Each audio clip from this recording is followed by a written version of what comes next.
Muy buenas tardes, tengan todas y todos ustedes.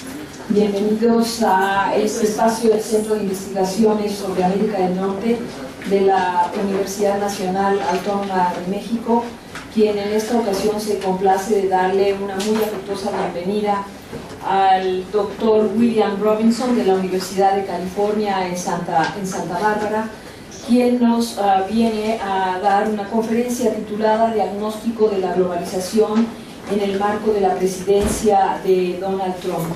Él es un experto precisamente en los temas vinculados con la globalización, así que nos da una muy buena oportunidad de plantear una serie de preguntas y conversar con él al final de su exposición. Antes de pasar a la lectura de su currículum, quisiera señalarles que estoy muy agradecida a la doctora Rocío Vargas. Ella es la que ha hecho posible que esta tarde esté aquí el doctor Robinson.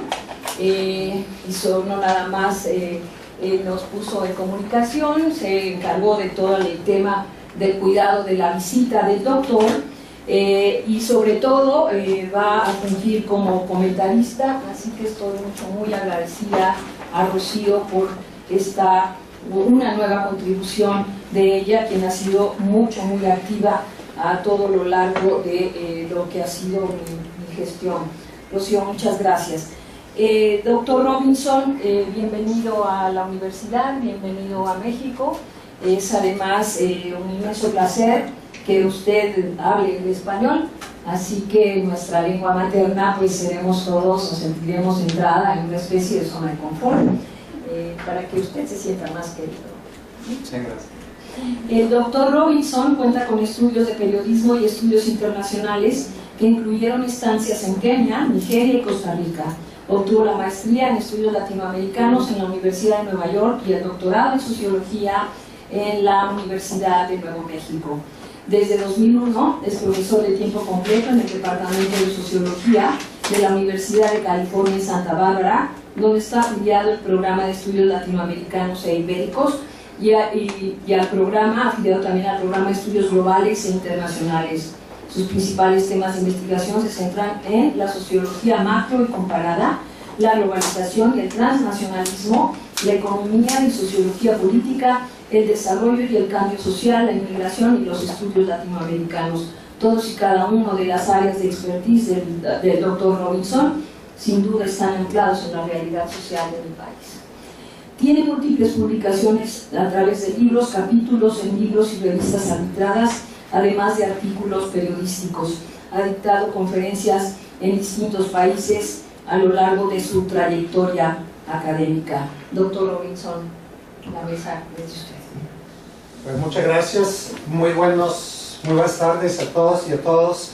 Un agradecimiento muy especial a CISAN, a la directora doctora Silvia Núñez, a la investigadora doctora Rocío Vargas, y también me gustaría agradecer a los doctores Juan Manuel Sandoval y Marcelo Rocco, quien sirvieron de enlace con la doctora Rocío. Yo creo que estamos viviendo una coyuntura muy crítica, tanto en Estados Unidos como en México, pero aquí me refiero al mundo entero, y también un momento muy fluido.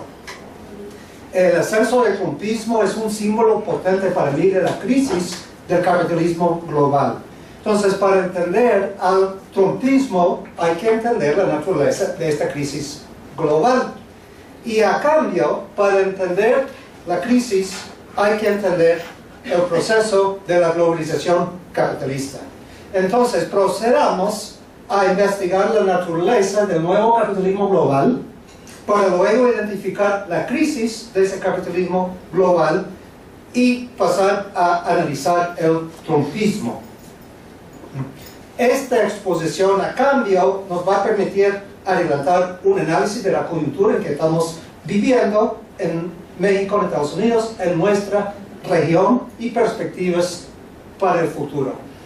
Yo llevo unos 25 años estudiando, investigando, analizando y teorizando sobre la globalización capitalista, que es para mí una nueva época en la evolución continua y abierta del sistema de capitalismo mundial. Y he recalcado 4 rasgos novedosos de esta etapa de capitalismo mundial, la que es el capitalismo global. Y el primero es que hemos visto el surgimiento del capital verdaderamente transnacional y un sistema globalizado de producción, de finanzas y de servicios. Todos los países en el mundo han sido integrados a este nuevo sistema globalizado de producción, finanzas y servicios.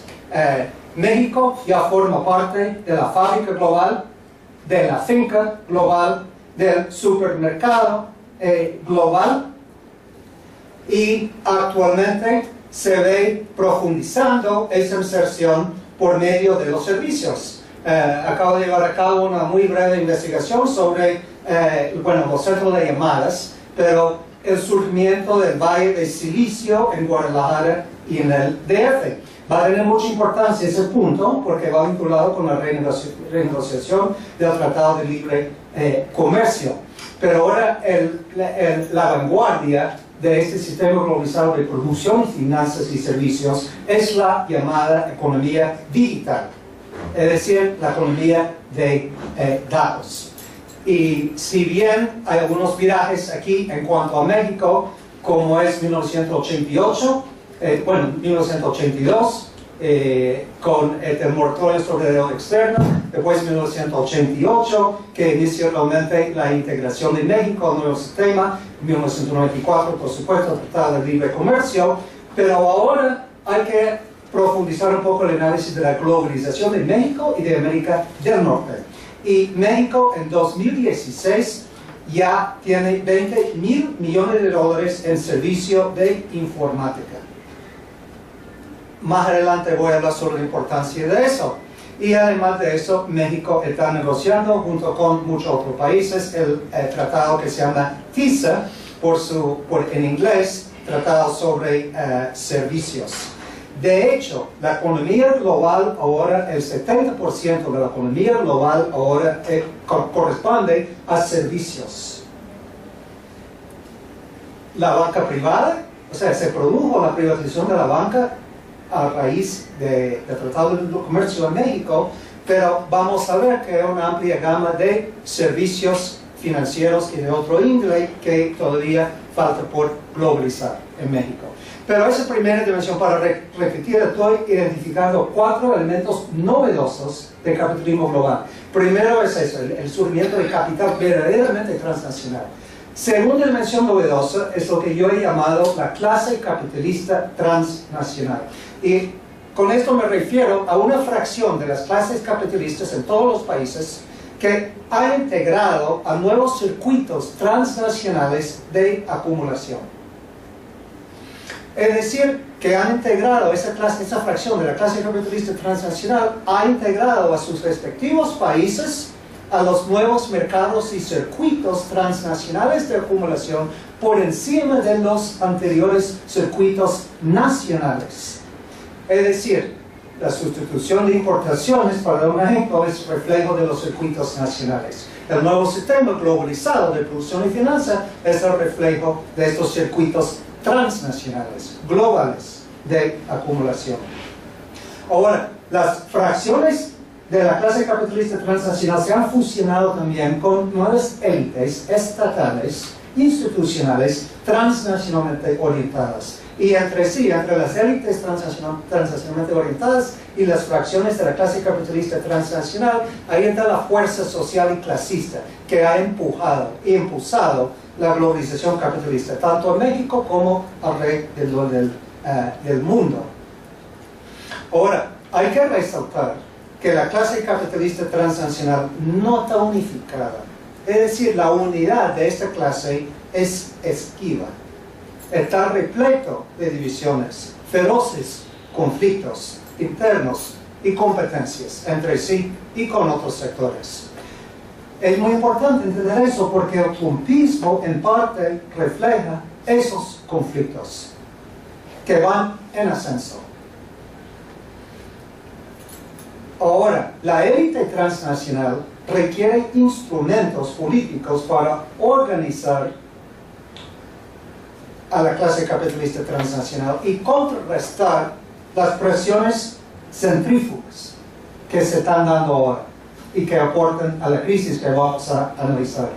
Tercera dimensión novedosa del nuevo capitalismo globalizado es el surgimiento de lo que yo llamo aparatos de un Estado transnacional.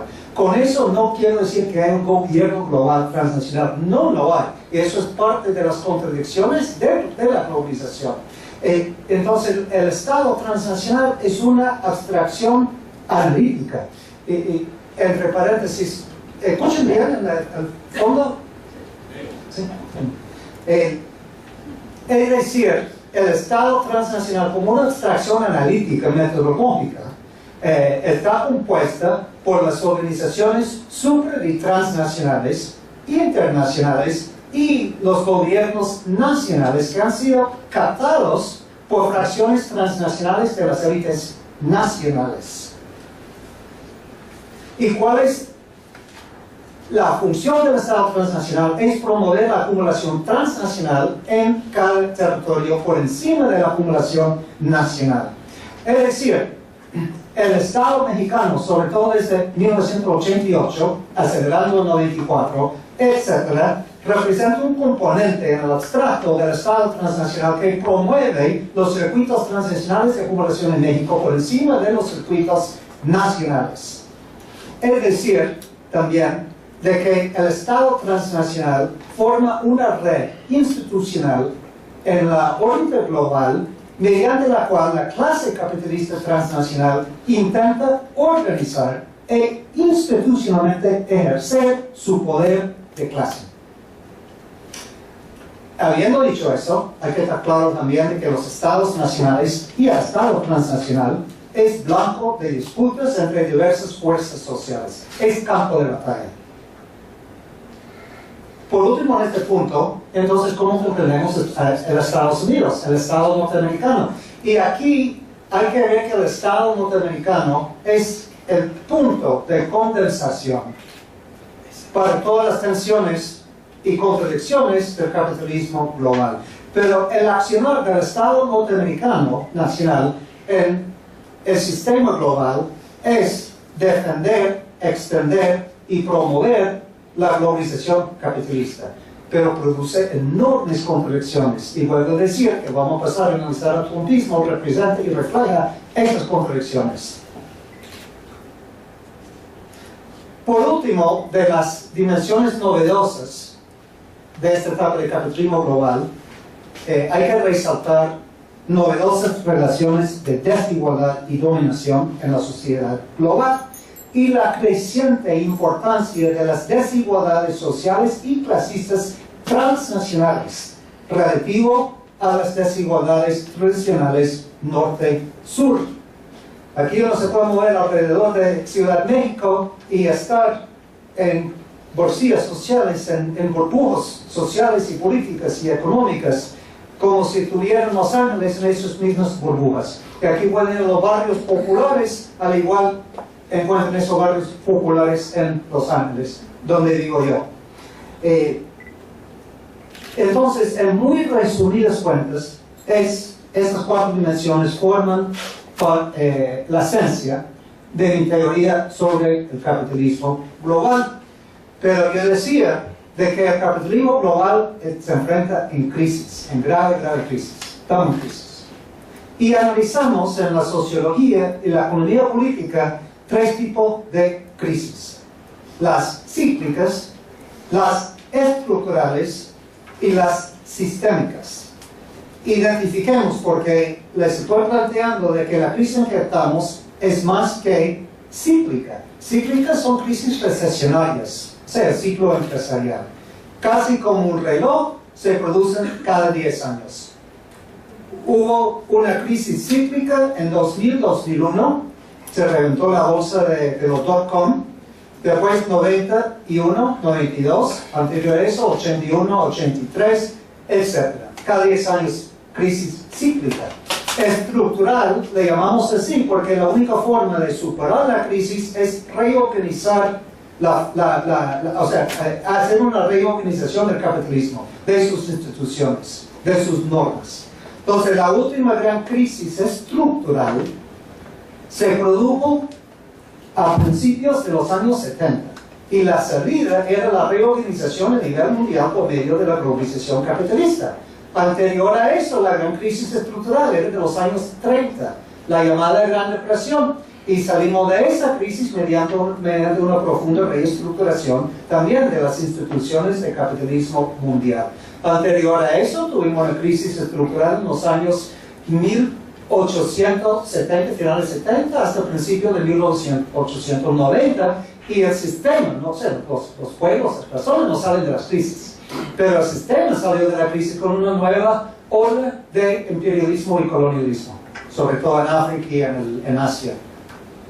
Pero ahora estamos desde 2008 en otra crisis estructural, pero esta vez amenaza con convertirse en crisis sistémica.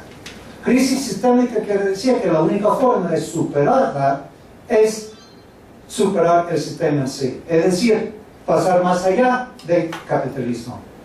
¿Por qué digo de que podríamos estar enfrentando una crisis sistémica? Aquí quiero resaltar 6 dimensiones de esa crisis. Primero está la parte ecológica, es decir, el sistema está llegando a los límites de su reproducción ecológica y se está agravando a día. Y bueno, Trump salió del Acuerdo de París, tenemos todos los datos indicando de que estamos acercándonos, si no hay un cambio de rumbo, un cambio radical de rumbo hacia lo que se está llamando la 6ª extinción masiva.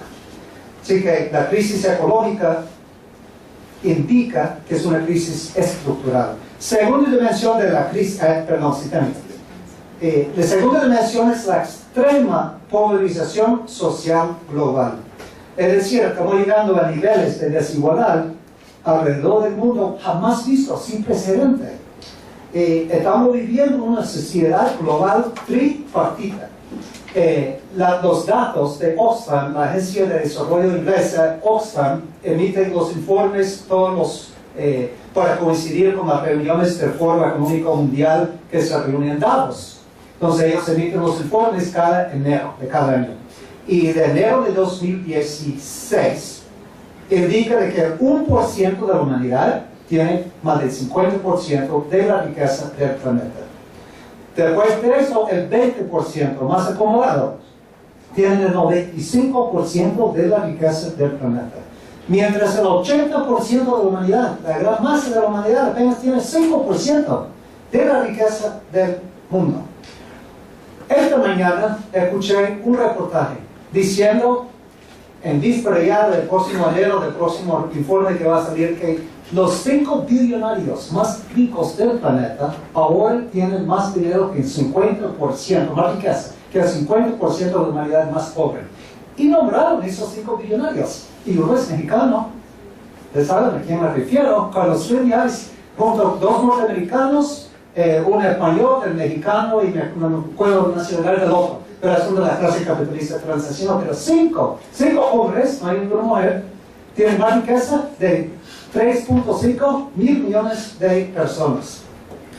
Claro, analizando el capitalismo como sistema, esta polarización social es intrínseca, es propia de la dinámica de acumulación de capitales, pero siempre existían en el pasado contratendencias. Es decir, una de las contratendencias es que el Estado Nacional interviene en el circuito de acumulación de capital para redistribuir o regular el mercado y funcionar como una contratendencia a esa polarización.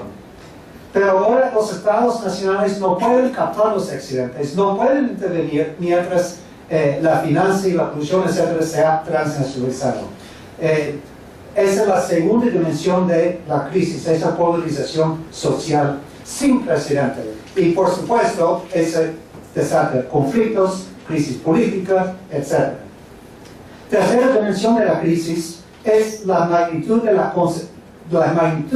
la concentración de los medios de violencia, en pequeños grupos, pero no solo de violencia, también los medios, los sistemas de control social y los medios de la comunicación y de la producción simbólica.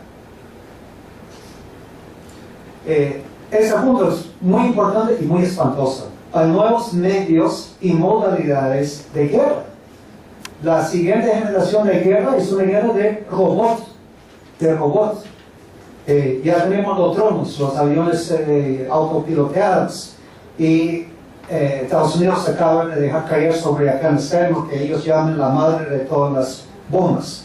Pero más allá de estos medios de destrucción, tenemos nuevas tecnologías de vigilancia y control biométrica jamás vistas, y todos estos nuevos sistemas de control social, de guerra, de represión, permiten una nueva combinación de violencia selectiva y generalizada para contener todas esas contradicciones sociales y explosiones políticas y sociales que generan la desigualdad que acabamos de analizar.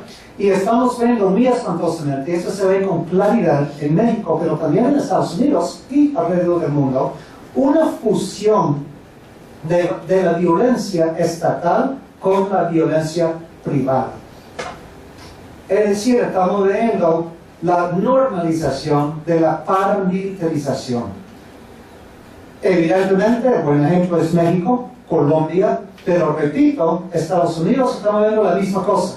La misma cosa, cada país tiene sus propios rasgos. Esa fusión de violencia privada y estatal. La cuarta dimensión de la crisis es que el capitalismo es como manejar una bicicleta, en el sentido de que si dejas de pedalear, la bicicleta cae. Si el capitalismo deja de expandir, cae. Entra en crisis, entra en colapso, en amenaza de colapso. Entonces estamos viendo ahora los límites de la expansión extensiva e intensiva del capitalismo global. Extensivamente ya no queda ningún país afuera, quizá Corea del Norte, pero aún así se conserva de gran. Hay zona de maquilador en Corea del Norte. Lleva a cabo intercambios mundiales por medio de China, pero bueno, es el único territorio establecido. Oficialmente ya no es parte de la nueva economía globalizada. No hay nuevos territorios para colonizar e integrar violentamente al sistema. Entonces el sistema ha pasado a dos otras cosas. En una expansión extensiva dentro de los países. Entonces, zonas del Amazonas se están colonizando. Zonas rurales en México que todavía tenían un margen de autonomía, se están colonizando, conquistando y colonizando dentro de los países, pero aún así no hay espacios que quedan fuera del sistema. Entonces el sistema pasa a su expansión intensiva. ¿Qué quiere decir eso con intensiva? De que aspectos o procesos de la sociedad que han estado fuera de la lógica de la acumulación de capitales o el valor de intercambio se convierte en mercancía. He aquí el neoliberalismo, pero he aquí también la etapa actual de convertir en mercancía a todos los servicios, la economía digital, etcétera, etcétera.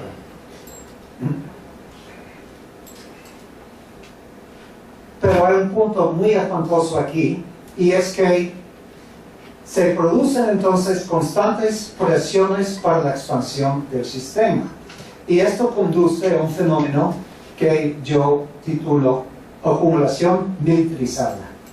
Lo que quiero decir con eso es que la guerra contra las drogas, la guerra contra las inmigrantes, todos los conflictos armados, la construcción de muros, la construcción de centros de encarcelamiento y mecanismos de despojo, etcétera, etcétera. Todo eso tiene fines políticos, pero cada vez más tiene fines simplemente económicos, en el sentido de que cada vez que se libra una guerra, se está acumulando capital por medio de la militarización y el conflicto. Y cada vez más el grupo dominante en el sistema global tiene interés en promover conflictos y sistemas represivos simplemente para seguir acumulando frente al estancamiento. Entre 1998 y 2001, el presupuesto del Pentágono se incrementó en 50% en términos reales. Entre 2001 y 2011, las ganancias de las empresas militares se cuadruplicaron. Entre 2006 y 2015, el gasto militar total a nivel mundial creció en un 50%, de 1.4 billones de dólares a 2.02 billones de dólares. Esto refleja que estamos viviendo una economía mundial de guerra.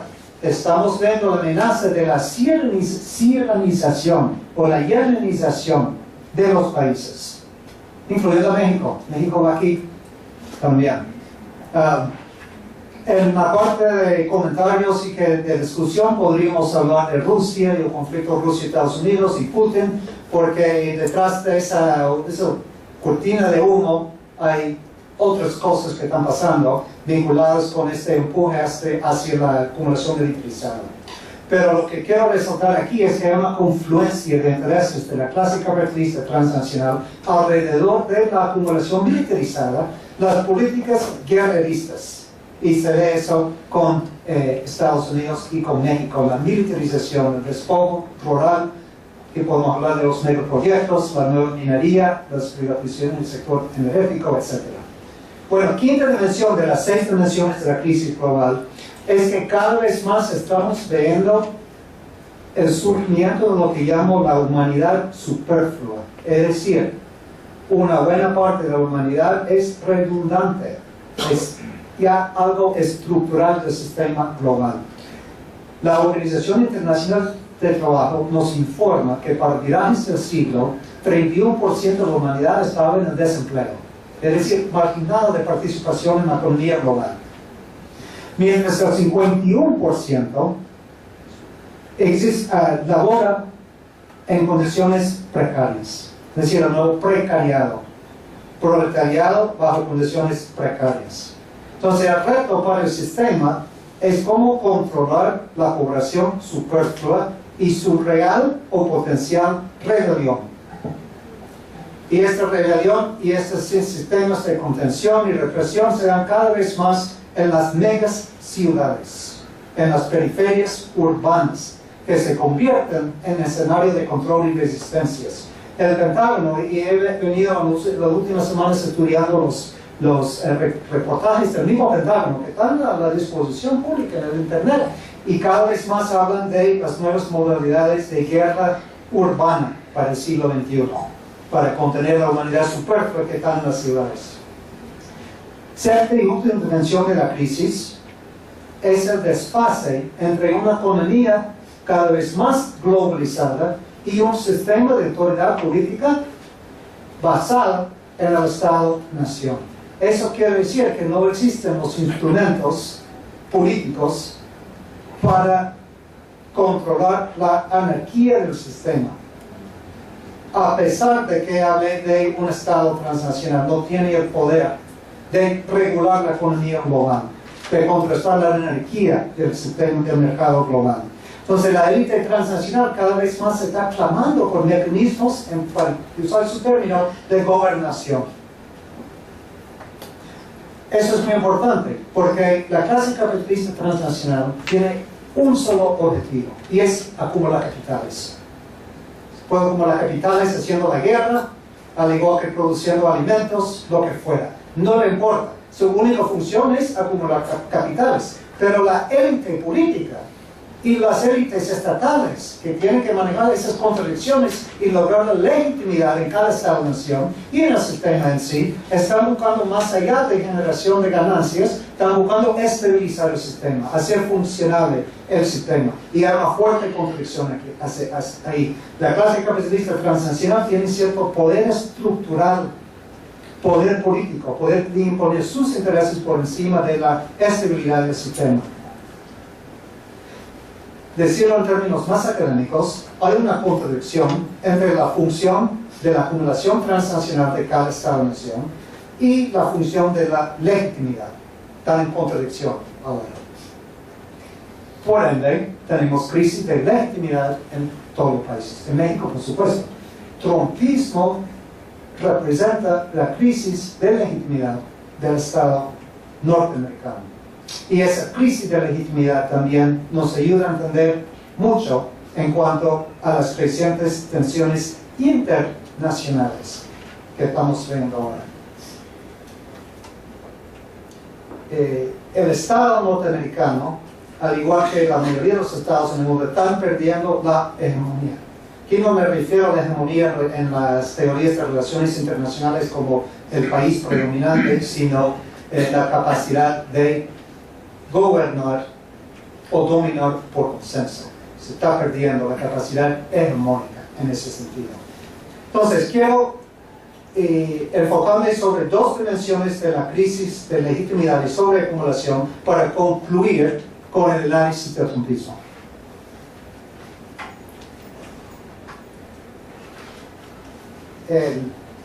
Evidentemente, tomando en cuenta este análisis, está el problema de la sobreacumulación, en el sentido de que con el 80% de la humanidad teniendo solo el 5% de la riqueza del mundo, la producción de la economía global no puede ser absorbida por el mercado global.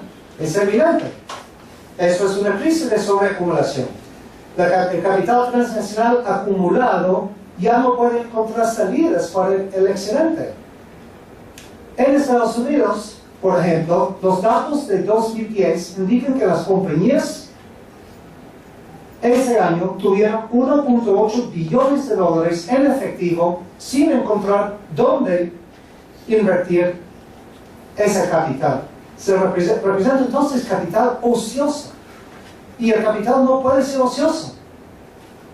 Entre 2010 y 2017, las compañías transnacionales registraron niveles de ganancia casi récord, mientras las inversiones descrecían. ¿Cómo resolvemos ese problema de la sobreacumulación? Uno es por medio del crédito, pero el crédito llega a sus límites. En Estados Unidos ha funcionado como un mercado de última instancia para la producción de la economía global. Sin embargo, la deuda de los consumidores en Estados Unidos alcanzó este año 13 billones de dólares, ya rebasando el nivel de 2008 cuando se produjo el colapso financiero. Y, aún más revelador y sorprendente, el mercado global de bonos ya rebasa 100 billones de dólares. Los bonos de los gobiernos representan que los gobiernos están tratando de sostener el consumo y la producción frente al estancamiento. 100 billones. Entonces crece de esta manera la brecha entre el capital especulativo, o sea, capital ficticio, y el capital real, la economía real. Escuchen estos datos. En 2015, el Producto Bruto Mundial alcanzó 75 billones de dólares. Mientras en ese mismo año, la especulación en monedas alcanzó 5.3 billones al día. El mercado global de derivados, que es pura especulación, llegó a 1.2 trillones. Trillones. Comparado con 75 billones, que es la economía real. Es decir, que esta inestabilidad estructural subyacente de la economía global y otro colapso es casi inevitable. Y esto da un tremendo impulso hacia la guerra como salida para esta crisis. Se intensifica, se agravan las tensiones internacionales. El triunfo electoral de Trump, cuando él ganó las elecciones, la mañana siguiente, el valor de las acciones de la compañía Corrections Corporation of America, que es la principal compañía contratista para construir centros de detención a los inmigrantes, subió en un 40% por la promesa de Trump de las deportaciones. Ustedes se acordarán que en abril atacaron a Siria con los misiles Tomahawk, 100 misiles Tomahawk. Las acciones subieron en $1.000 millones de Raytheon, porque Raytheon es la compañía que produce esos misiles, etcétera, etcétera. Así que estamos viendo que la respuesta cada vez más a la crisis de sobreacumulación es la guerra. Y el trumpismo representa mayor guerrerismo. Y es muy espantoso, interesante intelectualmente, pero espantoso políticamente, socialmente, ver de que el trumpismo, lo que ha hecho la Casa Blanca de Trump es darle una autonomía que jamás ha tenido el Pentágono, los militares norteamericanos, para hacer lo que quieren sin aprobación de las autoridades civiles. Y hay una escalada de intervención. Ya estaba interviniendo por donde quiera Estados Unidos. Eso es viejo, es del siglo antepasado. Pero hay otra nueva oleada y escalada de intervención norteamericana y una escalada de represión dentro de Estados Unidos, aunque lo lean ustedes en los periódicos o no. Ahora, antes de terminar con el trumpismo, la segunda dimensión que hay que ahondar un poco es esa crisis de legitimidad. Lo estamos viendo, por ejemplo, en Brasil, en México, en Estados Unidos. En México yo diría que Ayotzinapa era el viraje para ya entrar profundamente en la crisis casi irreversible, diría yo, de la legitimidad. Y acordémonos, pero a nivel más analítico, estructural, que la legitimidad descansa en el crecimiento y el bienestar social. Es decir, en la capacidad del sistema de asegurar la reproducción social y la seguridad. Mientras es la legitimidad. El crecimiento ahora descansa en la capacidad de vincular la economía con la acumulación transnacional. Y esta cambio genera carrera hacia abajo entre sectores trabajadores y populares. Así que es imposible la legitimidad. El Estado-Nación es la fuente de legitimidad. Pero la fuente de crecimiento para lograr esa legitimidad es la acumulación transnacional. Entonces, estas dos dimensiones, en resumidas cuentas, y todo esto es muy resumidas cuentas, es la legitimidad y la sobreacumulación. Estas dos dimensiones de la crisis nos dan un marco crucial para entender el trumpismo. Concluyo con un breve análisis del trumpismo. Otra vez 6 puntos. El trumpismo primero representa la respuesta ultraderechista a la crisis, hasta con tendencias hacia el neofascismo. Frente a la crisis alrededor del mundo estamos viendo una polarización política, por un lado popular izquierdista, está en ascenso y batallando, y por otro lado lo que algunos han llamado populismo de derecha, pero creo que hay poco de populismo en esa respuesta ultraderechista. Trumpismo no es un fenómeno aislado. Lo podemos ver en América Latina, en las Filipinas, en India, en Israel, en Turquía, etc. Y acordémonos que el fascismo históricamente ha sido una respuesta a la profunda crisis estructural del capitalismo. Segundo de los 6 puntos en conclusión del trumpismo es que refleja la emergente dictadura de la clase capitalista transnacional. Y hay mucha confusión aquí. Trump él mismo es miembro de la clase capitalista transnacional y su proyecto económico, su programa económico busca profundizar la globalización capitalista bajo condiciones de crisis. Decía que el reto de la clase dominante es cómo salir de la crisis estructural, cómo contener las rebeliones que están dando, cómo se puede reconstruir la legitimidad y la hegemonía. Tenía en Estados Unidos, el grupo dominante tenía 2 opciones. Una opción era con proyectos de redistribución, reformismo desde arriba. Y ese proyecto no lo implementaron, no pudieron implementarlo, fracasó en Estados Unidos, como igual que fracasó en muchas partes del mundo. La segunda opción era con una nueva ronda de traslado de riqueza de la clase obrera al capital. Y Trump representa esa segunda opción. Y abarca 4 cosas este programa de Trump. Primero es intensificación del neoliberalismo. Segundo es profundización del Estado policiaco para mantener el control social frente a la crisis. Tercera dimensión es una mayor desorganización de la clase obrera. Y la cuarta dimensión del programa de Trump es reconstruir la hegemonía y relegitimizar el Estado por medio de un discurso racista, misógino, militarista y autoritario y fanfarronería imperial.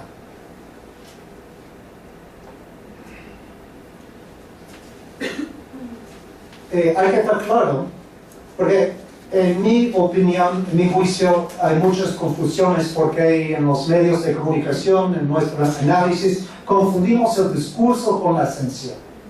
Y una de las leyes más importantes de las ciencias sociales es ver más allá de superficie y el nivel discursivo para ver la esencia de los fenómenos. No hay nada de populismo en el proyecto de Trump. Como ya analizamos, la economía global es una vasta red de cadenas de subcontratación, de outsourcing. Todos los países, incluyendo Estados Unidos, están integrados en un sistema globalizado de producción y finanzas. Y Estados Unidos no pueden ni quieren, los grupos dominantes no pueden ni quieren salir de ese sistema integrado ni la transnación. Lo que sí quieren hacer es sacar más concesiones aún de las clases obreras y los sectores populares. Y aquí hay una convergencia en su esencia del trumpismo en Estados Unidos y lo que podemos llamar peñanietismo en México. A nivel de discurso, a nivel de ciertas dimensiones, hay contradicciones y conflictos. Pero en la esencia del programa hay una convergencia y eso sí podemos analizar. Para parafrasear a Clausewitz, ustedes se acuerdan del famoso estratega militar prusiano, dijo que la guerra es la extensión de la política por otros medios. Podemos decir que el trumpismo es la extensión del capitalismo global por otros medios. Tercero de conclusión. Entonces, ¿por qué triunfa Trump? Y aquí hay que entender por qué se tiene que ver con México y con los inmigrantes, los y las inmigrantes. Hay que entender el concepto de la desorganización de la clase obrera, que es siempre la misión fundamental de las clases dominantes. Tienen que desorganizar lo que es la mayoría de la sociedad, que es la clase obrera y las clases populares. En Estados Unidos ha habido cambios en la estructura de la clase obrera y en las estructuras racistas frente al capitalismo global. En Estados Unidos, desde finales del siglo XIX y a lo largo del siglo XX, un segmento de la clase obrera se vio privilegiado. En términos raciales era el segmento blanco, que formaba la famosa aristocracia laboral. Por el papel de Estados Unidos como centro del imperio del capitalismo mundial, se daban altos salarios, altos niveles de vida a ese sector blanco de la clase obrera norteamericana. Pero con la globalización, ya los grupos dominantes de Estados Unidos y la clase capitalista transnacional no necesitan una aristocracia laboral en Estados Unidos. Y ese sector se viene para abajo, se viene hacia el suelo. Está con una desensibilización social y económica de sus situaciones laborales y de vida. Y entonces los grupos dominantes tienen que decir cómo vamos a mantener la legitimidad entre esos sectores. Es decir, ya entra el discurso anti-inmigrante y el discurso racista de Trump. Cómo mantener una base social entre esos sectores que ya no tienen sus privilegios materiales. Muy rápidamente para ya llegar a mi conclusión, una cuarta dimensión del trumpismo que hay que identificar, entonces es la guerra contra los inmigrantes. Trump, los grupos dominantes en Estados Unidos, dependen de la mano de obra inmigrante para la acumulación de capital. Todo el sistema global depende cada vez más de mayores flujos de inmigrantes alrededor del mundo. No pretenden parar esos flujos. Es el discurso y la esencia, pueden ser, de eso. No pretenden deshacerse de una población en peonaje laboral.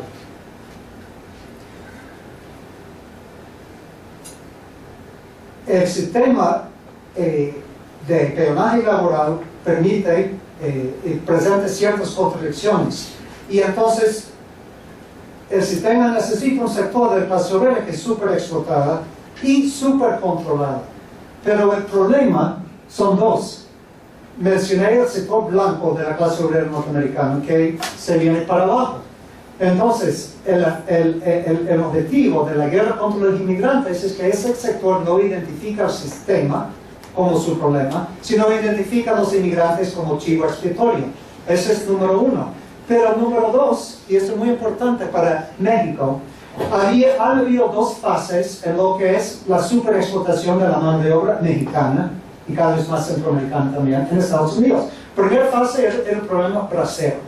El problema bracero era obreros, mayoría obreros, no obreros en aquel entonces, visados, estrechamente controlados y después expulsados hacia México cuando ya no se necesitaban. Terminó eso en 1964. Pasamos en los 60, los años 70, los 80, los 90, virajes de siglo, a otro sistema de superexplotación y supercontrol de la mano de obra inmigrante de Estados Unidos, que es la no documentación. Es decir, entran masivamente a Estados Unidos sin documentos. Por lo tanto, no tienen derechos laborales, sociales, políticos, etc. Son súper vulnerables, súper explotables y muy controlados. Sin embargo, los y las inmigrantes han resistido y han habido tremendos repuntes de sus resistencias. Se acordarán que en California la proposición 187, gracias, del 94, ¿verdad? Del 94, los y las inmigrantes tuvieron insurrección y derrotaron proposición 187.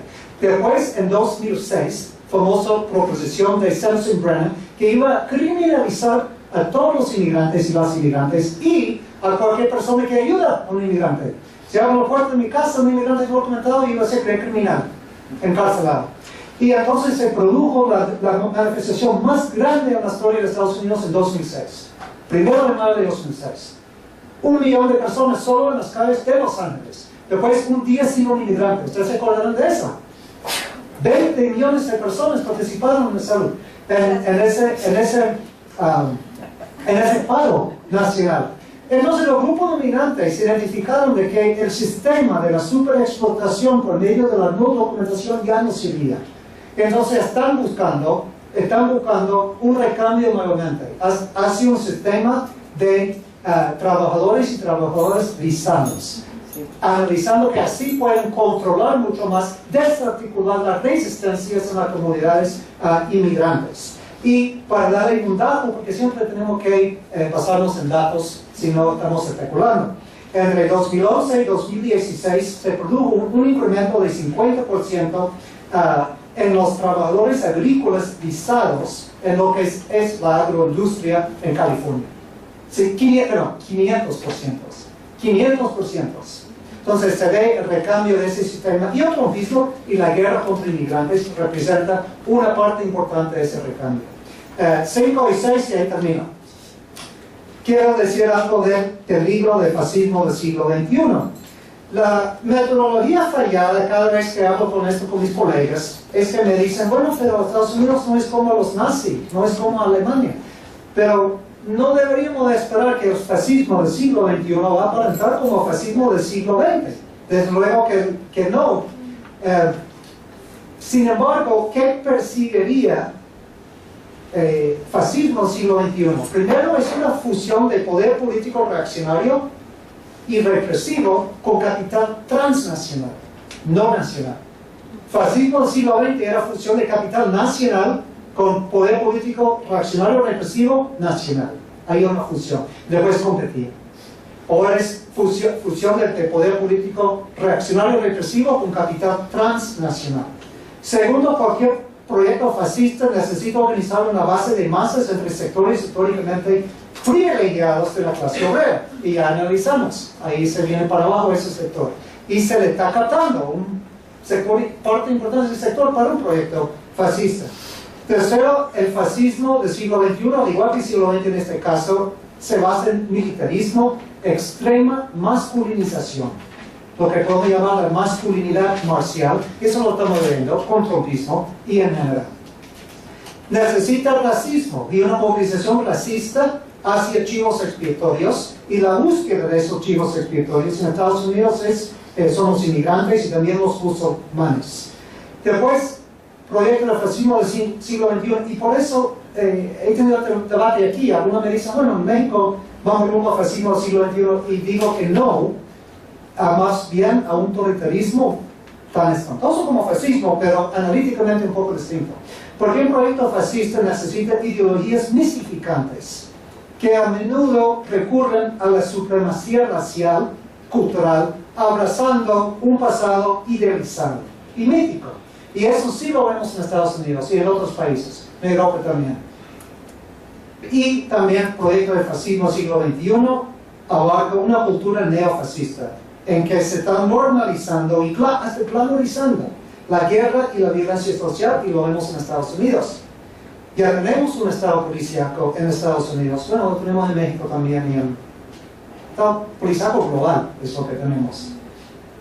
Todavía no estamos en un sistema fascista en Estados Unidos, sin embargo, el trumpismo se presta a todas esas condiciones. El discurso trumpista abiertamente racista, neofascista, está proporcionando legitimidad y desatando movimientos ultrarracistas y fascistas en la sociedad civil norteamericana.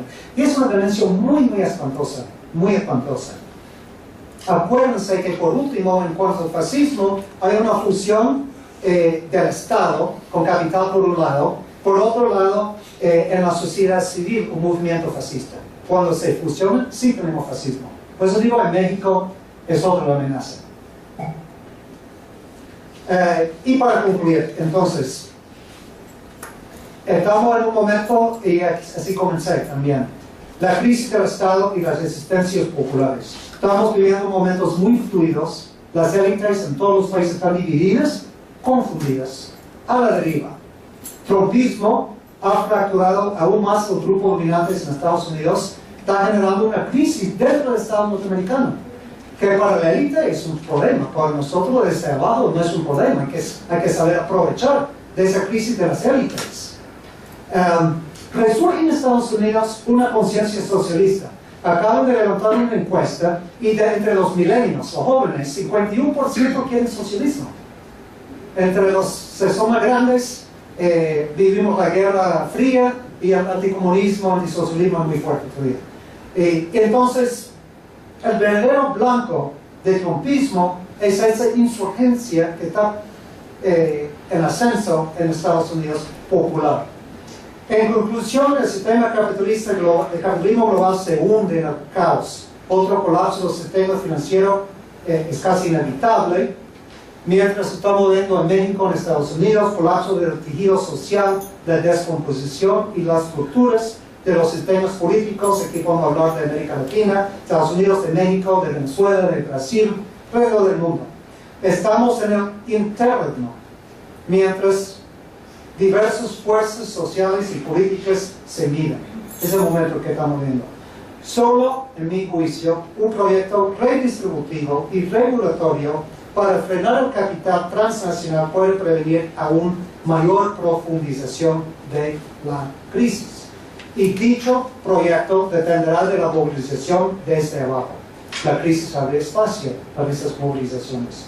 Mi temor es que las presiones hacia la guerra y el fascismo del siglo XXI, ese espectro. La extrema imprudencia de Trump agrava todas estas presiones estructurales. Así que no habrá salida rápida al caos mundial. Nos espera un periodo de grandes conflictos y trastornos profundos. En tiempos como estos, tomemos inspiración del famoso aforismo de Gramsci: pesimismo del intelecto, optimismo de la voluntad. Gracias.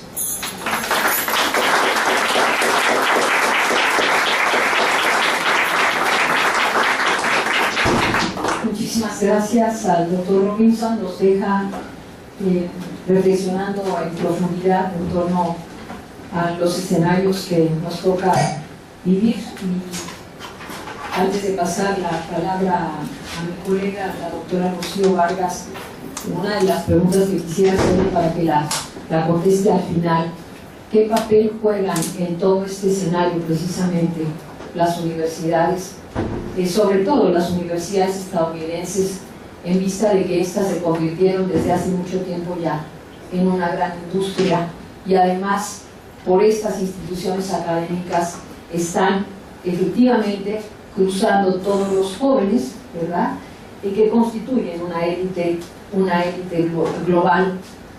Así que bueno, le dejo eso esa fue una de las grandes preocupaciones en realidad que me surgen a partir de todos estos datos contundentes del escenario actual.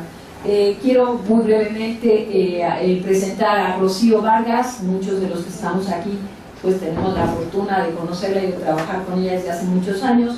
La doctora Rocío Vargas es una investigadora muy distinguida de esta institución, fue de las primeras que se incorporó en este proyecto académico. Ya está adscrita al área de estudios de la globalidad, coordinó hace tiempo precisamente esta área y bueno, es la gran experta en el CISAN del tema sector energético en América del Norte y una gran conocedora de los Estados Unidos y de su sistema político. Rocío, muchas gracias y por favor adelante. Buenas tardes. Oyendo al doctor Robinson, la verdad es que realmente uno no puede más que estar de acuerdo con todos sus puntos de vista. Y en todo caso, lo que quizá me voy a atrever en esta introducción, para que más bien ustedes hagan preguntas, es a destacar a lo mejor algunos contrastes entre México y Estados Unidos, o algunos contrastes entre alguien que tiene una visión, digamos, con conceptos marxistas, sociológicos, y a lo mejor alguien que trabaja cuestiones de tipo geopolítico. Pero justamente mi idea es solamente introducir para que ustedes puedan aprovechar al doctor Robinson con todo este conocimiento y con esta, digamos, riqueza metodológica que nos ofrece hoy. Yo cuando estaba oyendo todo su análisis, realmente creo que él aplica una de las cuestiones que él ha escrito como su método, que es la cuestión de la totalidad como un concepto revolucionario, ¿no? Creo que realmente toca todas las aristas, toca todos los conflictos más importantes y realmente yo he encontrado, a lo mejor desde las ciencias exactas, desde la ingeniería, que hoy día necesitamos perspectivas holísticas, ¿no? Que realmente una sola dimensión hoy día no se puede ni entender ni resolver los problemas. Y la cuestión del cambio climático, por ejemplo, es creo que un ejemplo muy claro de esta situación. La segunda cuestión, la comparto perfectamente la metodología hegeliana, ¿no? Porque además esta cuestión de las contradicciones es verdaderamente fascinante cuando alguien sabe manejar la realidad así con el cuchillo y el tenedor y en sus diferentes dimensiones. Realmente es ver el mundo tal como existe, es decir, no es unidimensional, está lleno de contradicciones, nos lo explicaba para la cuestión de Trump, pero en México igualmente vemos, nos hablaba de que hay convergencia entre México, Peña Nieto y Trump, y nosotros decimos, bueno, si no recibió a Peña Nieto, ¿cómo es que hay convergencia? Pero en realidad cuando uno ve los proyectos o la implementación en México del proyecto de globalización transnacional, no puede haber mayor convergencia que Estados Unidos y México. Cuando uno ve la cuestión de la seguridad y la convergencia entre los que están comandando precisamente el comando de América del Norte, no hay más convergencia. Las élites están yendo de la mano en todo este proyecto de transnacionalización. Entonces aquí realmente encuentro todos esto que realmente lo estamos aplicando. Y la otra cuestión que me parece fascinante, porque realmente me recordó un poquito la licenciatura, yo la hice en economía, entonces en última instancia todo es explicado por la infraestructura y la economía. Y bueno, realmente aquí oímos que hay un peso para la cuestión política, pero esta cuestión de la sobreacumulación como uno de los ejes explicativos de esta crisis me parece extraordinariamente fascinante y creo que hay que considerarlo.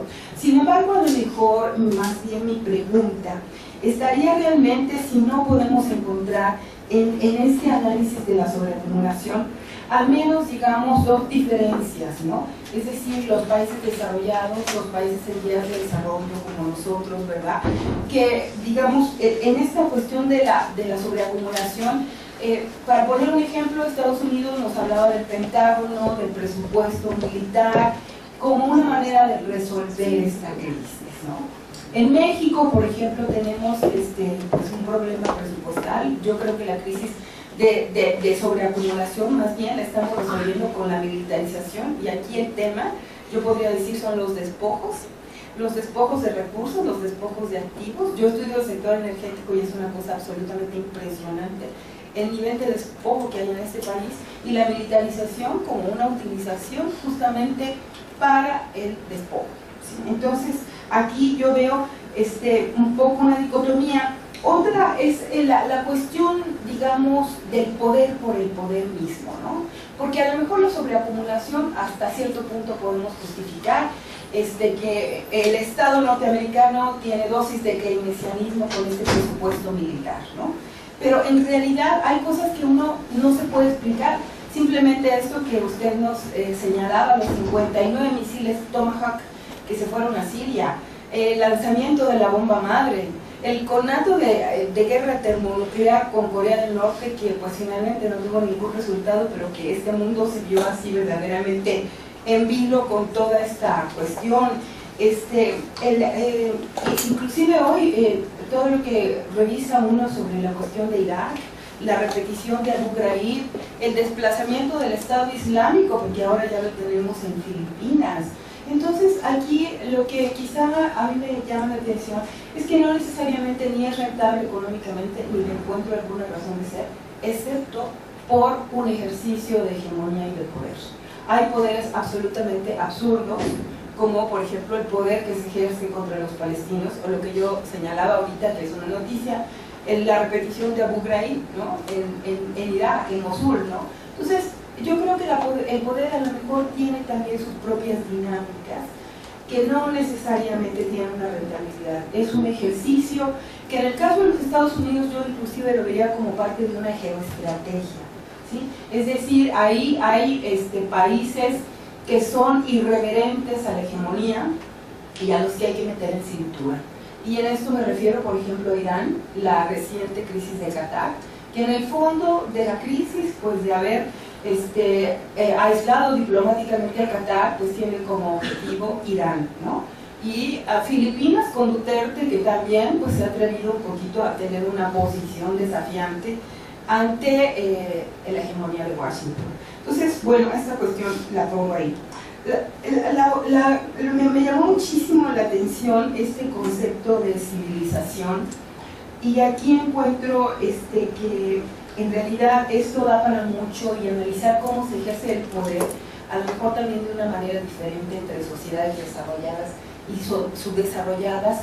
Una cuestión que yo no creo que simplemente sea un resultado de una conflictividad, porque a mí me parece que tiene un trasfondo, a lo mejor sí más económico, más de poder, pero no alcanzo a percibir hasta dónde, es la epidemia de heroína en Estados Unidos, ¿no? Entonces, porque tiene tales alcances, o sea, 50,000 muertos, pero aquí lo interesante es que los estados que tienen esta crisis no son los limítrofes con México, o sea, son estados norteños en donde la heroína viene de Afganistán. Afganistán, un país ocupado absolutamente, con actos de terrorismo permanentes para mantener esta ocupación, con bases militares junto a los sembradíos de opio. Entonces ahí pues encuentro a lo mejor un negocio redondo, pero esto me suena a la cuestión de la crisis, de la epidemia, porque no es drogadicción, es epidemia, de heroína, como el Soma de George Orwell, ¿no? En México a lo mejor lo vivimos de otra manera, ¿no? Porque este estado, este gobierno que muchas veces pues nos hace funciones de distracción, la distracción mediática, por ejemplo, a lo mejor sería otra manera, ¿no? El circo para el pueblo, ¿no? Pero a mí me llamó mucho la atención hasta qué punto estos son como parte de los objetivos de las élites del poder, ¿no? En el fondo yo comparto la cuestión de la crisis de valores, y en México, desde mi punto de vista, sería a lo mejor más que la cuestión, digamos, de encontrar una salida en grupos contestatarios. A lo mejor yo por ahí la veo más difícil, justamente porque nosotros tenemos toda una historia de un ejercicio de poder psicológico que va digamos, históricamente con la conquista, que viene con la conquista, y en donde pues finalmente el poder impone una visión, impone una ideología que en realidad todos seguimos sin cuestionar. Yo creo que yo encuentro en Estados Unidos a veces gente como el doctor Robinson, o inclusive en Canadá, más dura en sus análisis que a veces lo que uno puede encontrar en México, ¿no? Y realmente creo que ese es parte del sometimiento mental que nosotros tenemos, y yo a veces digo que la burka mexicana realmente está en esta cuestión del sometimiento al modelo económico, al poder, ¿no? Entonces, realmente para mí ahí están los mayores retos en esa crisis de valores. Y que en el caso de México, a lo mejor en Estados Unidos es clara la cuestión de la corrupción también asociada a esta crisis de valores, pero en México yo creo que es más difícil verla porque en realidad está asociado al sistema de producción. Y esto se los comento porque ha salido mucho en los medios la cuestión de los contratistas, ¿no? Desde el OHL, Odebrecht, la Casa Blanca. Ahí está el mejor ejemplo de nuestra corrupción. Pero cuando uno analiza realmente hacia dónde nos ha llevado todo este desplazamiento del Estado y la manera en que el Estado está resolviendo toda esta cuestión de una necesidad de producir, es a través justamente del contratismo. Entonces llega un momento en que es parte del sistema, y entonces los límites entre lo moral y lo inmoral se diluyen totalmente. O sea, Peña Nieto puede irse al cielo pensando que hizo lo correcto con la Casa Blanca, así se los pongo. Porque el contratismo es exactamente la esencia ya de los modelos que estamos aplicando, ¿no? Entonces, y bueno, a lo mejor para dejarle espacio realmente me gustaría un poquito nada más hacer énfasis en esto que me pareció un concepto interesante, porque yo creo que México a lo mejor es uno de los lugares en donde está aplicando esta cuestión de la humanidad superflua, ¿no? Con 200,000 muertos, 30,000 desaparecidos. Cuando uno lee la cuestión, por ejemplo, de las fosas, en realidad realmente no hay lógica ni racionalidad, porque ni eran criminales, eran gente levantada, nadie sabe ni siquiera su origen, ni de dónde fueron, ni el ADN ha estado perfectamente identificado. Entonces, pues se molesta mucho en tratar de criminalizar, pero en realidad individuos que nada tienen que ver con el crimen, que simplemente les tocó estar ahí en el momento en que alguien estaba para levantarlos, ¿no? Entonces creo que es una cuestión dramática en México, pero en Estados Unidos la cuestión, por ejemplo, con los negros, a mí me parece patética. Realmente las redadas, el hecho de que sea la mayor población en las cárceles, yo creo que hay esta humanidad superflua. Y cuando uno ve, por ejemplo, Siria, digo, no tiene uno la menor duda de que aquí hay una aplicación del concepto de humanidad superflua. Mosul, por ejemplo, o sea, los misiles directamente apuntando a las viviendas, o sea, ni siquiera agua va, ni un argumento, porque se supone que la manera en que estaban enfocando los objetivos para los misiles era que el Estado Islámico estaba en las azoteas, ¿no? Pero realmente se subía cuando estaba lleno de gente en las casas, ¿no? Entonces, esta cuestión me parece absolutamente patética, la humanidad superflua, eso es delicadísimo, ¿no? Entonces, bueno, había mucho que realmente es enormemente rico este análisis, pero a mí me gustaría mucho darle la oportunidad a nuestro público que pues lo que quiera preguntar tenemos que aprovechar a nuestro visitante con preguntas breves a lo mejor para que podamos participar todos, ¿sí? Muchas gracias.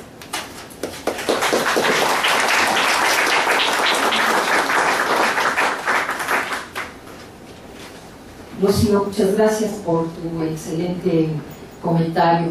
Pasamos ahora la palabra a todas y todos ustedes. Les reiteramos, por favor, que hagan preguntas muy concretas.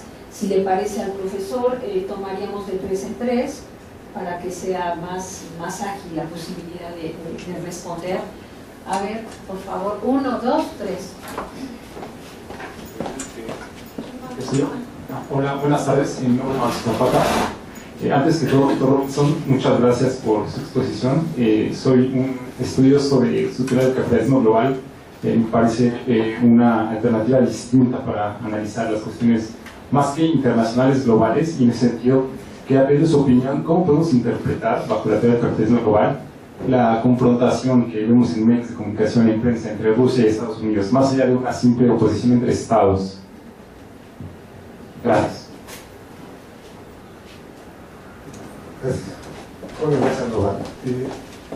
Me parece un punto clave el del análisis que estás planteando y lo que estamos hablando del proyecto del plazo, de estas contradicciones de clase dentro de la misma fracción de clase transnacional en Estados Unidos, y que se muestra exactamente muy clara con Trump, que es miembro de esa clase, de esa fracción, y que muestra en su ascenso de qué lado está. Es decir, inmediatamente pide un presupuesto muy grande militar, pero también pide un presupuesto para que esto está muy vinculado, pues, por ejemplo, a la industria militar, pero también para la industria de la construcción, de la que él es miembro también, ¿no? El muro, 200.000 millones para las carreteras, la modernización de puentes, etcétera, etcétera, para la construcción de más cárceles privadas, y que muestra al mismo tiempo cómo aprovechar esa situación para ir en contra de otro sector de esa fracción, ¿no? Como decir, pues vamos a recuperar empleos como la industria automotriz, que es parte de otra parte de esa fracción, esa burguesía nacionalizada, y que además es un símbolo dentro de la industria de Estados Unidos, ¿no? Hay que regresar los empleos de la industria automotriz de Estados Unidos, pero al mismo tiempo, pues con eso se enfrenta a esa fracción, ¿no? Entonces, los mismos misiles Tomahawk, la Ryan, pues Trump tiene acciones en Ryan, ¿no? Entonces, se muestra pues cómo esa acción es la acción de un empresario, ¿no? Un empresario transnacional, y que con un discurso político pues avanza. Yo creo que ahí esta contradicción entre esos dos sectores de esa fracción de profesional que lo decía es la que está metiendo mucho ruido, que va a ser clave para entenderla más y verla hacia dónde va. También dentro del mismo sector del complejo industrial militar, la protesta de los cientos de generales por reducir el presupuesto en términos de política exterior, pues habla también de que no está tan homogéneo ese sector, y que habrá que ver también esa contradicción. Pero por ahí tendremos que avanzar la discusión. Por favor. Sí, bueno, muy interesante todas las exposiciones. Pero a mí me da la impresión, escuchándolos, que no hay nada nuevo bajo el sol, porque ya Carlos V dijo que sobre su imperio no se ponía el sol. Y creo que Estados Unidos ha seguido esa vieja tradición imperial. Ayer hablábamos de que la globalización era estructural el capitalismo, pero también hay otro aspecto que es estructural el capitalismo, que es el ejército industrial de reserva, que es un elemento fundamental para la acumulación capitalista y el abaratamiento de la mano de obra. Y por eso yo siempre me opuse a la teoría de la marginalidad, y también me cuestiono si hay realmente esa humanidad es superflua para el capitalismo. No, es estructural para el capitalismo. Para el capitalismo es estructural que haya una humanidad sobrante, ¿no? Entonces no es superflua. Creo que cumple un papel esencial de abaratamiento de la mano de obra.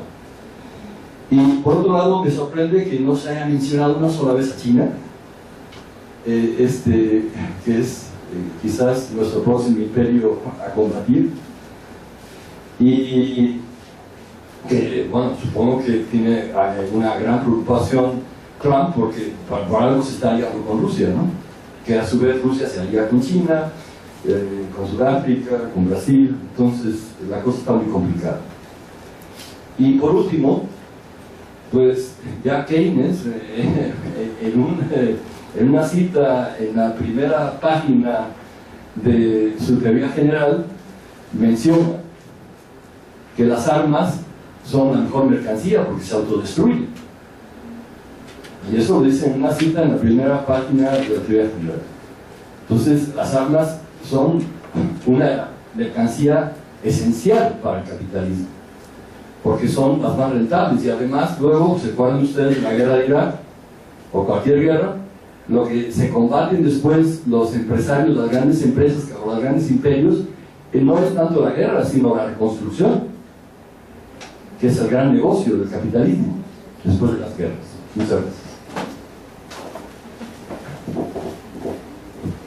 Pues gracias por los comentarios y también a las doctoras Silvia Núñez y Rocío Vargas. Me encantó que haya tocado ese punto de las universidades, porque primero somos nosotros, pero segundo, cualquier sistema juega un papel primordial, los intelectuales y las intelectuales. La pregunta es, ¿para quién estamos teorizando y analizando? Entonces, los grupos dominantes tienen sus intelectuales orgánicos. Para mí no existe producción intelectual que no es orgánica, simplemente orgánica para cuáles proyectos políticos, cuáles clases y grupos sociales.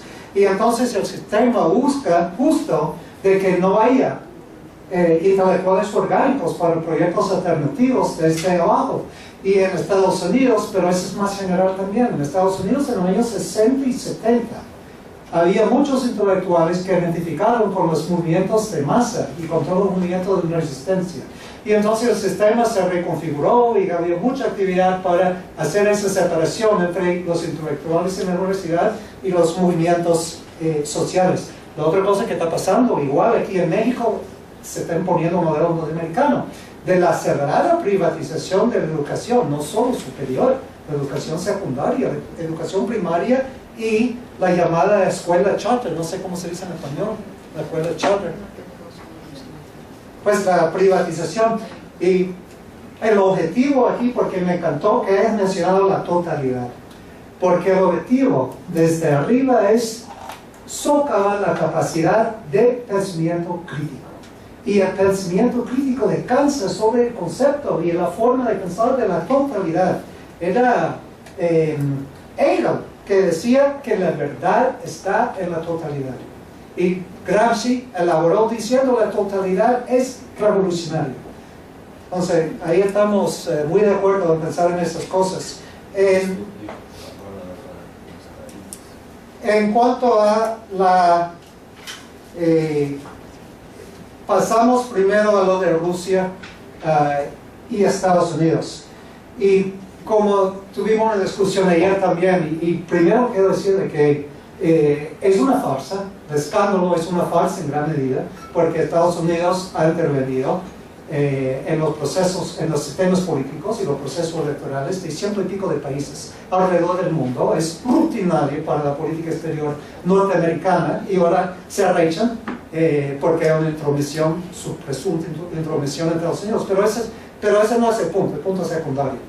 El punto principal es que no hay contradicción fundamental entre Rusia y Estados Unidos. Y es más bien que justo, bueno, hay contradicción porque todo es contradictorio, pero lo que quiero decir es que no es socialismo y capitalismo en ese sentido. Ni tampoco son imperios que están en competencia. Lo que pasa es que todo lo que es la acumulación militarizada que hemos analizado aquí y que juega un papel ahora tan primordial y esencial para el sistema, necesita un enemigo externo y necesita la justificación de conflictos. Y por razones de la Guerra Fría, teóricamente, hay que tener ese enemigo en Rusia. Y el grupo dominante de Estados Unidos está muy divididos en ese aspecto. Y entonces eso es una dinámica importante que está pasando. Pero también, enfocar el escándalo en el supuesto vínculo de Trump, de la campaña de Trump con Rusia, permite a los grupos dominantes, a los medios de comunicación, no enfocarse en el verdadero escándalo que es trumpismo, que es la identificación de la guerra contra los pobres, los despojos, los inmigrantes, el racismo, el fascismo, todo el neoliberalismo en esteroides, todo lo que he analizado. Y entonces en parte es farsa y en parte no es farsa porque es algo muy, muy serio, pero también representa, como había dicho, la profunda crisis de la élite y los gobernantes norteamericanos. O sea, una verdadera crisis a lo interno, al igual que en los años 30, pero si se agrava más esa crisis, las divisiones internas de los grupos dominantes, podría aparentarse como algo como la guerra civil en Estados Unidos. No estoy diciendo guerra civil, estoy diciendo nivel de crisis interna, de desunidad interna, de confusión interna. quiero vincular, antes de pasar a Juan Manuel, vincular la cuestión de tradición imperial china, etcétera, con un comentario de la doctora Vargas. El presupuesto militar norteamericano no es norteamericano. ¿Qué quiero decir con eso?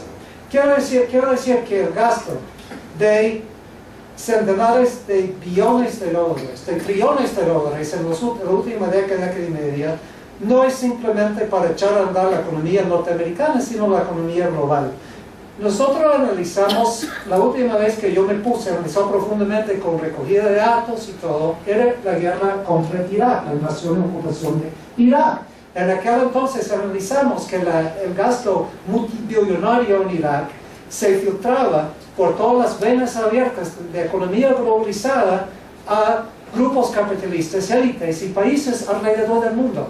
Por ejemplo, ¿quién suministraba los alimentos para esos 500,000 tropas norteamericanas que en algún momento estaban en Irak? Otros países, Pakistán, la India, la misma China. Pasaba, o sea, la contratista para alimentos. ¿De dónde venía el cemento para la reconstrucción después de la destrucción? De Cemex. Entonces, en resumidas cuentas, se puede analizar de que esos trillones, a fin, durante las décadas, después de varios años, son trillones de dólares, está echando leña a la fogata humeante que está por pagarse de la economía global y filtra por todas las arterias y todas las venas de la economía globalizada. Ahora, el problema es tener un marco analítico que yo llamo el marco de Estado-Nación y el marco del sistema interestado para analizar lo que está pasando ahora, porque muchas veces ponemos los lentes de un marco analítico y no vemos la totalidad y no vemos las conexiones y nos restringe lo que podemos ver. China y Estados Unidos tienen un déficit comercial. Trump no cansa en hablar no cansa en mencionar el déficit comercial, pero no son exportaciones de China a Estados Unidos, son exportaciones de capital transnacional del territorio chino al territorio de Estados Unidos, igual al déficit comercial que tiene Estados Unidos con México. Trump dice queremos echar a bordo del Tratado de Comercio porque tenemos un gran déficit comercial con México, pero no es México. Y no existe México. México es pues, un territorio, es un pueblo, una cultura, una historia, en parte mítica, etcétera, etcétera. Pero lo que quiero decir es que lo que pasa del territorio mexicano al territorio norteamericano son exportaciones de capital transnacional. Y eso se sabe. Y entonces no se puede decir de que es déficit comercial, es algo como tensiones entre interestatales, así. Son desequilibrios que produce un sistema globalizado que todavía está organizado en Estado-Nación, Estado-Nación. Cuando Estados Unidos intervino en Irak, me decían mis críticos, pues ahí se suma tu tesis de globalización, porque está el imperio, y está tratando de competir con China, que quiere ese petróleo en Irak, con Francia, que quiere petróleo en Irak, con Rusia, que quiere petróleo en Irak, y Estados Unidos quiere petróleo para sí. Pero entonces, ¿qué pasó? Estados Unidos ocupó Irak, y ustedes se acordarán de Brenner. Brenner era el gobernador norteamericano, y emitió 100 decretos, famosos 100 decretos en los primeros meses de la ocupación norteamericana. Decreto número uno, Irak está abierto al negocio, open to business, para cualquier persona de cualquier parte del mundo. ¿Y quién compró primeros pozos petroleros privatizados en Irak? La compañía estatal china. Y segundo, Total de Francia. Los dos países que a nivel político se opusieron a esa invasión. Entonces, ¿cómo analizamos el papel del Estado norteamericano con esa invasión y ocupación de Irak? Abrió a Irak para capital transnacional. Y eso es lo que quiero decir con la tesis de que el Estado norteamericano sí es el Estado más poderoso en el mundo en esos términos. Genera conflicciones, genera tensiones, genera problemas. Sin embargo, el funcionamiento de ese aparato del Estado norteamericano es adelantar, abrir espacio para el capital transnacional, venga de donde venga. Ahora otra cosa, cuando Estados Unidos tiene ese mismo déficit comercial y dice que quiere exportar más a China o más a México, también son capitales transnacionales en territorio norteamericano. O sea, los productos que van de Estados Unidos para México son de capitales de todas partes del mundo y están fusionados. Y cuando estudiamos profundamente ese problema, Lenin, para llegar a su tesis del imperialismo, se puso a estudiar los datos y después llegó al punto teórico. Y después nos quedamos con ese marco de Lenin cuando los datos han cambiado. Lenin diría, qué locura, no me presten atención porque yo estaba hablando de viraje del siglo XIX y siglo XX. Ahora estamos en el siglo XXI. Entonces los datos que tenemos ahora indican de que los capitales se han fusionado de tal manera de que no se puede decir es un capital norteamericano, es capital mexicano, es capital chino. Eso no quiere decir que no hay tensiones y contradicciones, sino que hay que tener otro marco analítico para analizarlos. Slim, mencioné que Slim ya es uno de los 5. Y Slim tiene enormes propiedades en Estados Unidos. Y Slim beneficia del gasto militar norteamericano. Y Slim beneficia de que las exportaciones van de China a Estados Unidos y beneficia de que van de Estados Unidos a China, etcétera, etcétera. Entonces eso me lleva a, por último, y eso es, acordémonos que apenas lo que estamos haciendo aquí es muy reducidas cuentas, resumidas cuentas. Entonces son grandes debates, grandes análisis, necesitamos todo un día, o 2 días, o 3 días.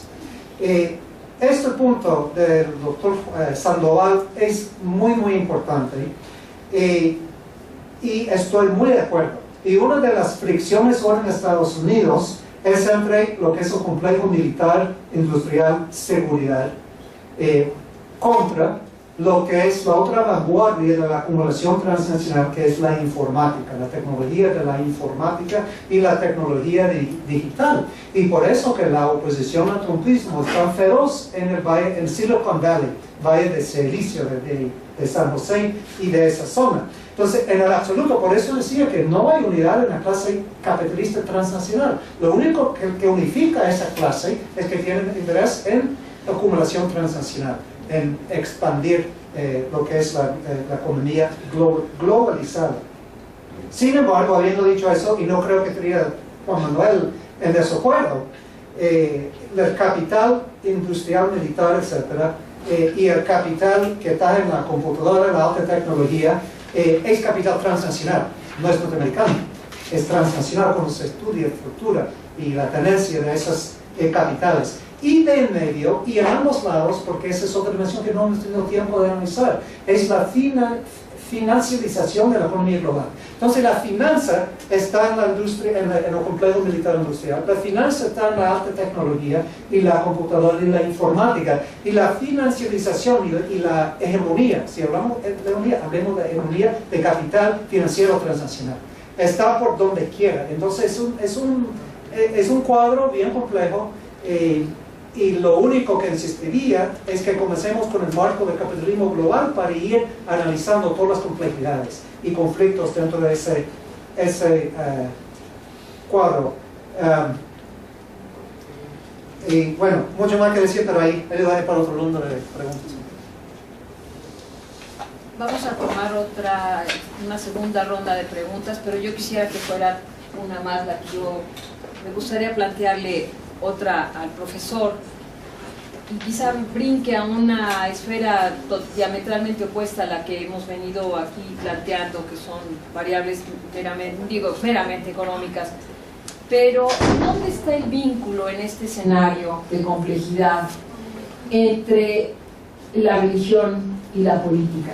Religión y la política, porque ahí yo veo también que la exacerbación de las rivalidades religiosas está jugando un papel importante. Es el caso muy claro del Islam, cuando el Islam al interior también tiene pugnas complicadísimas, los chiitas contra los sunitas, pero lo veo también en la muy efectiva promoción que han hecho los estadounidenses en toda América Latina, y México no es la excepción, ¿verdad?, del cristianismo evangélico.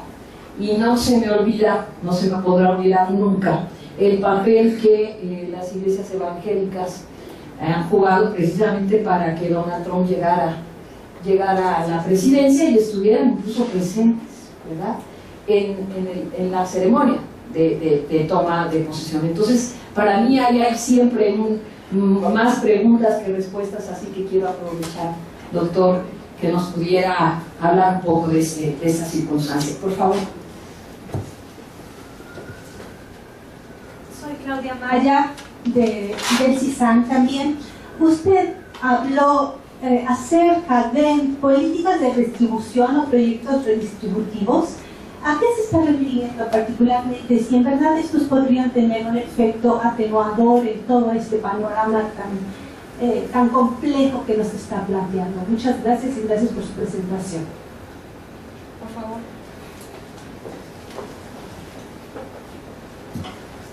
Buenas tardes, gracias. Fernando Rojas, de Ciencia Política.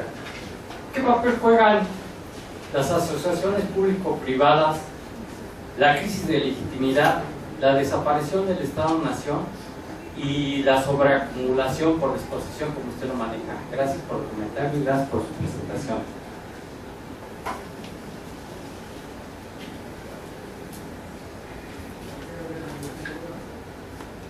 Buenas tardes, mi nombre es Ana Laura Segura, vengo del programa de Economía. Muchas gracias por la presentación, bastante buena, efectivamente, que nos puede hablar sobre la pluralidad. Me gustaría preguntar, usted habló sobre las contradicciones que hay en los grupos transnacionales capitalistas en Estados Unidos. ¿Cómo podríamos aprovechar esas fisuras desde abajo, ¿no? Desde el movimiento popular, desde abajo, ¿no? Otra pregunta es, si bien en México no se está aplicando el neofascismo siglo XXI, pero sí tenemos vísperos, ¿no? O sea, de totalitarismo en México. Usted nos habla, no sé si nos puede abundar un poquito más sobre cómo piensa esta cuestión del totalitarismo en México.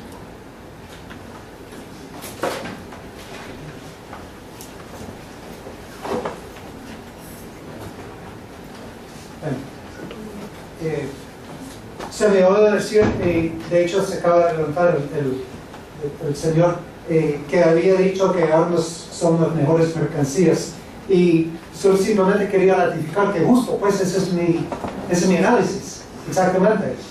El proceso de destruir y reconstruir, destruir y reconstruir, destruir y reconstruir, justo es la acumulación militarizada, la acumulación por represión y por guerra.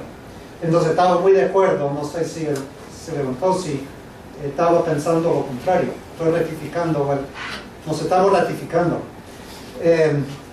La religión y la política, bueno, como sociólogo, lo primero que pienso es que cualquier institución social siempre va a estar tambaleada por las contradicciones internas.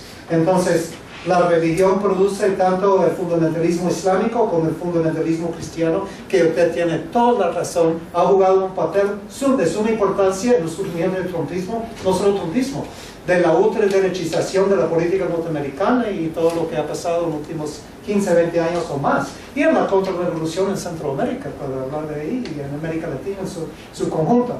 Pero al mismo tiempo, las instituciones religiosas han producido la teología de la liberación y tendencias libertadoras en Islam también.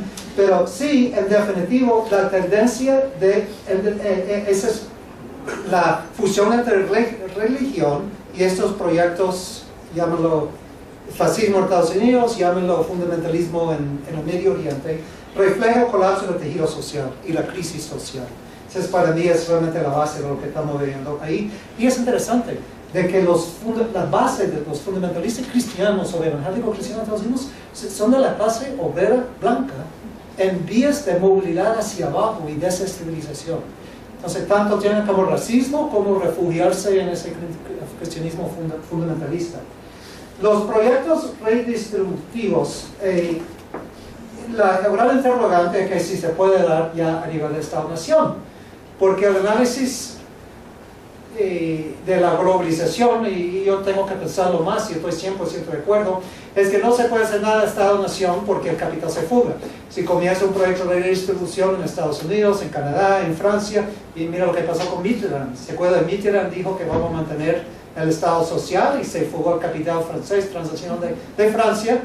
Entró en crisis la economía francesa y tuvo que revertir ese proyecto. Pero entonces el argumento de los que analizamos la globalización es que no se puede tener proyectos de redistribución a nivel nacional, tiene que ser transnacional. No estoy 100% de acuerdo, sí está esa tendencia, pero hay otros límites al mismo capital que no siempre puede escapar del Estado-Nación. Habiendo dicho eso, lo que sí necesitamos es un proyecto de transnacional de redistribución. Y es muy interesante ver que una fracción de la élite transnacional cada vez más reconoce que para salvar el capitalismo global de sí mismo necesita tener ese proyecto de redistribución a nivel global y están abogando por un keynesianismo transnacional. Y como ya habíamos nosotros colegas analizado, hay élites que hace 20 años eran todos neoliberales. Jeffrey Sachs, acuérdense de Jeffrey Sachs porque estaba aquí, pero sobre todo se fue a Bolivia. El primer problema de ajuste estructural neoliberal en Bolivia. De ahí se fue a Rusia, el problema de shock en Rusia. Ahora es keynesianismo transnacional que hay que redistribuir para abajo, etcétera, etcétera. Lo mismo con Stiglitz, todo el mundo ya quiere, la izquierda ya quiere a Stiglitz, pero Stiglitz comenzó como vicepresidente del Banco Mundial diseñando neoliberalismo. Y mira a Lawrence Summers. Acuérdense quién es Lawrence Summers. Bueno, es un criminal, pero poniendo por la parte criminal, era el director del Consejo Económico de Clinton, de la profundización del neoliberalismo y después de Obama. Y ahora sale diciendo, no, necesitamos aumentar salario, fijar un salario mínimo transnacional, redistribuir programas sociales transnacionales. La élite, él dice, no usa la palabra clase capitalista, pero dice, bueno, los empresarios, los ricos, ya tienen que deshacerse de una parte de riqueza y redistribuirla para abajo. Entonces eso abre la perspectiva de un proyecto multiclasista. La gran pregunta es, ¿bajo la hegemonía de cuál clase? Entonces, históricamente, ha sido un proyecto reformista bajo la hegemonía del ala reformista de los grupos dominantes. Ahora, yo abogaría por un proyecto multiclasista, pero bajo la hegemonía de las clases populares. Y estamos en un momento en que se está viendo eso, porque hay muchas élites que ya se prestan a reformas profundas. Y entonces, ¿bajo cuál programa? Y nosotros no tenemos un programa muy elaborado. Nosotros, querían decir nosotros de abajo. Sí, y yo sí me identifico como intelectual orgánico de las clases populares.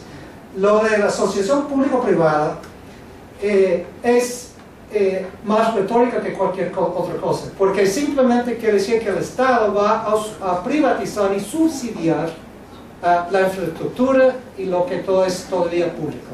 Y entonces ahora Trump acaba de anunciar el programa de infraestructura en Estados Unidos. Los que se quedan confundidos siempre con discurso y esencia no han visto de que es un programa de masiva privatización de la infraestructura pública en Estados Unidos por medio de subsidios públicos y prestaciones públicas. Entonces, simplemente quiere decir que el Estado, en casos en que no se puede tener 100% privado, el Estado entra para ayudar a convertir en mercancía lo que no es mercancía, es el sector público. Se me oído, doctor, decir también lo de los fondos. Estoy 100% de acuerdo.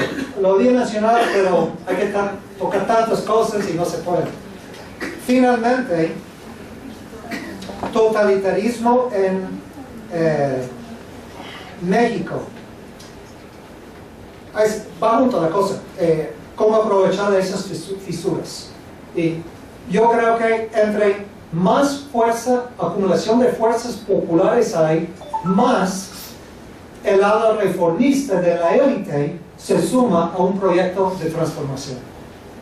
Entonces, algunos dicen, no hagan reclamos tan radicales, movilizaciones enfrentamientos tan fuertes, porque la élite reformista se va a espantar y no nos va a apoyar así. Pero ese no es como va a funcionar la historia. La historia ha demostrado que entre más fuerte es el desafío al sistema, más las élites reformistas se sumen a un proyecto que transforma, por lo menos en parte, el sistema. Pero decía de que México no es fascismo del siglo XXI, pero no por niveles de represión. Por niveles de represión sí ya es fascismo, ya es fascismo, pero por cuestiones analíticas. Entonces el totalitarismo, o más bien el autoritarismo estatal, llegando casi a un totalitarismo estatal, es el control total del sistema político, la disposición de desplegar fuerzas militares y paramilitares y represivas para llevar a cabo masacres. O sea, el sistema de México es totalitarismo, que se puede ya usar ese término. Y va vinculado, y concluyo con esto, con la cuestión de la población superflua. Otra vez se fue el compañero que había mencionado.